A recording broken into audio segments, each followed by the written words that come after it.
You know, when we picture a soldier's life, our minds usually jump to combat, right? To discipline and duty.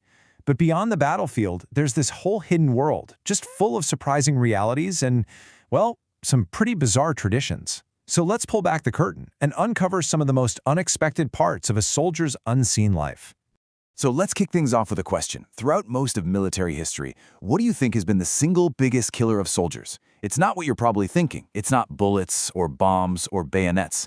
The real answer is something way more insidious. Yup, disease. For centuries, this was the deadliest enemy on any campaign, a foe that was totally, completely invisible. And that takes us right into our first section, survival. Because for a really long time, way before modern medicine, a soldier's main fight was against an enemy they couldn't even see. And just how big of a deal was this? Well, the numbers are just staggering. A shocking 80% of all casualties among U.S. soldiers throughout history came not from combat, but from disease. Think about that for a second. 4 out of every 5 losses happened far, far away from the firing line. And look, this wasn't some new discovery. Military leaders have known how important hygiene is for millennia. I mean, you can go all the way back to Alexander the Great, who ordered his men to shave because he thought beards were a liability, something an enemy could grab in close combat. Fast forward to World War I, and you've got trench foot, a nasty fungal infection from constantly wet conditions, becoming this huge problem. The simple act of using foot powder today, that is a direct lesson learned from that very painful piece of history. And of course, you can't fight if you can't eat. The evolution of military rations really tells this story of the constant struggle for survival. We went from this simple canned meat thing in 1878 to the iconic pre-cooked sea rations of World War II that you always see in the movies, and then, finally, to today's meal ready to eat, the MRE, which is wild because it even comes with its own flameless heater. Every single step was a major leap in just keeping soldiers fed and ready to go in the field. But you know, survival isn't just about physical health. It's also about holding on to who you are. And that brings us to our second section, identity. I mean, how do you stay an individual in a world that is built on absolute uniformity? Well, during the Vietnam War, this need for expression just exploded onto soldiers' helmets. The phrase, "war is hell," famously scrawled on a soldier's helmet cover, became one of the most iconic images of that entire era. It was just this raw, personal, powerful statement about their reality in a conflict where all the lines were getting blurred. And sometimes they use dark humor and irony to cope. This phrase, "make war, not love," is such a grim twist on that famous anti-war slogan from the 60s. It really gives you a window into the complex, often cynical mindset of these young guys caught in a brutal war, using their government-issued gear to speak their own minds. So you've got this huge clash, right, at the very heart of military life. On one hand, the institution demands a single unified group. But on the other hand, soldiers are just people, individuals facing incredible stress, and they find ways to hold on to their humanity, whether it's through a little graffiti, a nickname, or maybe carrying something that isn't exactly standard issue. And this whole idea of personal expression, it even seeped into their weapons. For decades, it was actually surprisingly common for soldiers to use their own guns.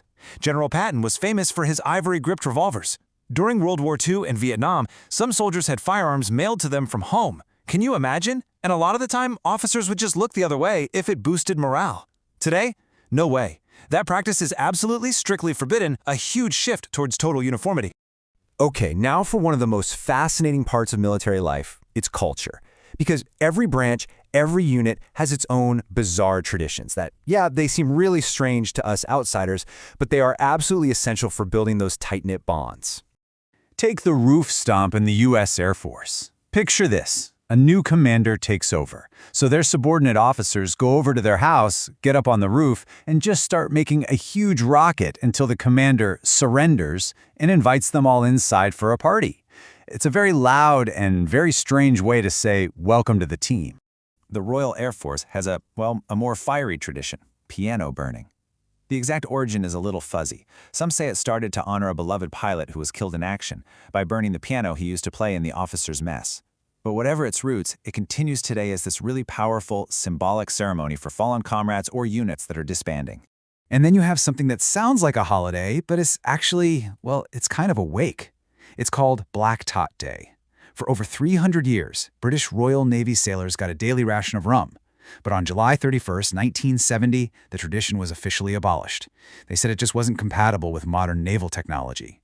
It was such a blow to morale that sailors still kind of mourn the date every single year. All right, for our last section, let's bust some myths. Because thanks to movies and TV, a lot of us have a pretty skewed idea of what military life is actually like today.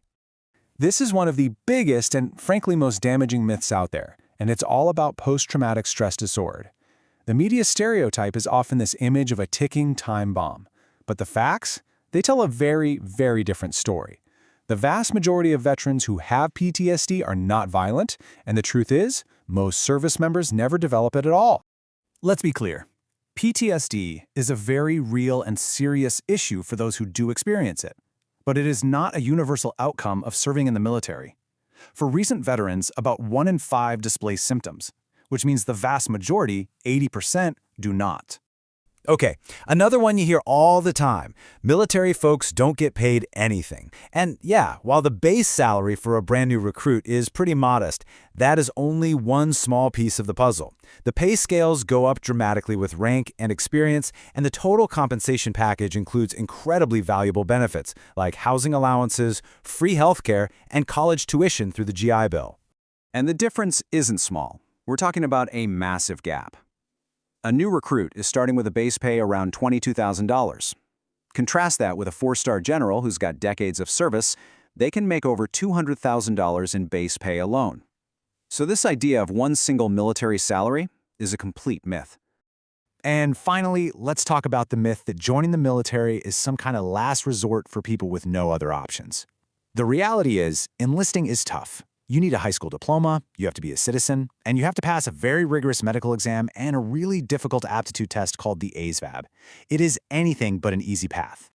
So from hygiene to helmet art, from piano burnings to paychecks, the soldier's world is just way more complex than it appears on the surface. It really makes you wonder, doesn't it?